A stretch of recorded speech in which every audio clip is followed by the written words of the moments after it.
আগের ভিডিওতে দেখিয়েছিলাম পমফ্রেট তন্দুরি, আজকে দেখাবো পমফ্রেট মাছের কালিয়া। এই মাছটা একটু বড় আছে, এক সাইজের মাছ তো পাওয়া যায় না সব সময়। সামুদ্রিক মাছ একটু হালকা একটা গন্ধ আসে, তাই জন্য লেবু দিয়ে সব মাছটাকে কিছুক্ষণের জন্য ম্যারিনেট করে রেখে দেবো।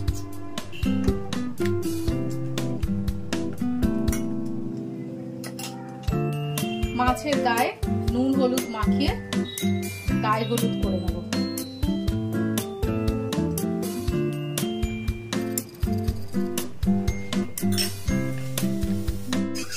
কড়াইতে তেল দিয়ে তেলটা খুব ভালো করে গরম করে নিতে হবে, না হলে কিন্তু মাছ ভালো মতো ভাজা হবে না। এরকম সাইজের মাছ বলে আমি পেটটা হালকা একটুখানি করে চিড়ে রেখে দিয়েছিলাম।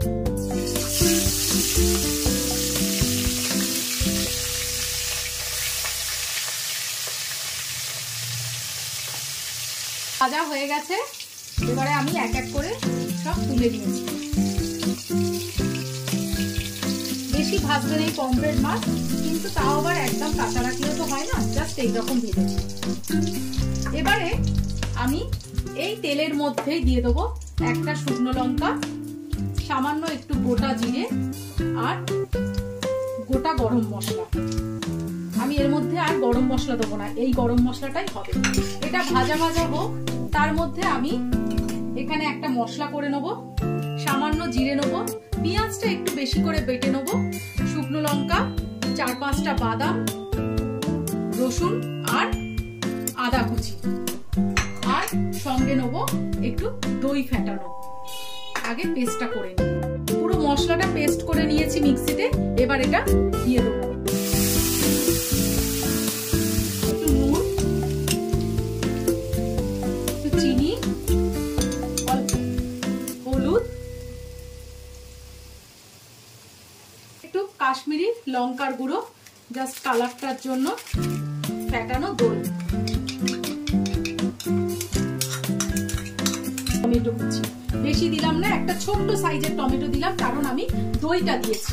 এটা এবার ঢাকা দিয়ে দেবো, একটু হতে থাকবে। মশলাটার মধ্যে থেকে তেল ছেড়ে দিলেই আমি জল দিয়ে ফুটাতে দিয়ে দেবো। এবার ঢাকনাটা খুলে মশলাটা হয়েছে কিনা এই দেখুন, একদম তেল ছেড়ে দিয়েছে, তার মানে আমার মশলা ডান। এবারে মশলাটা একটু নেড়ে প্রথমে মিক্সি ধোয়া জলটা দেবো, জল দিয়ে দেবো এই মাছটা ফোটার জন্য। এটা ফুটে উঠেছে, এবার মাছটাকে ছেড়ে দেবো। এই মাছ হতে বেশিক্ষণ সময় লাগে না, একটু মাখা মাখা হয়ে যাবে, তারপরেই নামিয়ে দেবো। আমার মাছ হয়ে গেছে, এইবারে কাসুরি মেথি লাস্টে ছড়িয়ে দেবো।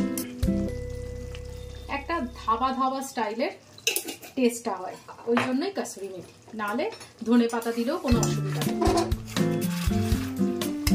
কি সুন্দর দেখতে হয়েছে না, কালারটাও যতটা সুন্দর হয়েছে আর খেতেও খুব ভালো লাগে।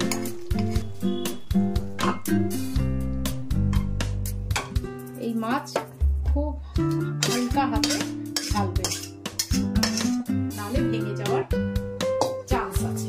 এই দেখুন আমার পমফ্রেট মাছ কেমন লাগছে বলবেন। হ্যাঁ, আর আমি মাঝখানে একটু টেস্টও করে নিয়েছিলাম, তাতে দেখলাম দারুণ গরম ভাতে খেতে লাগবে। আজ আসি।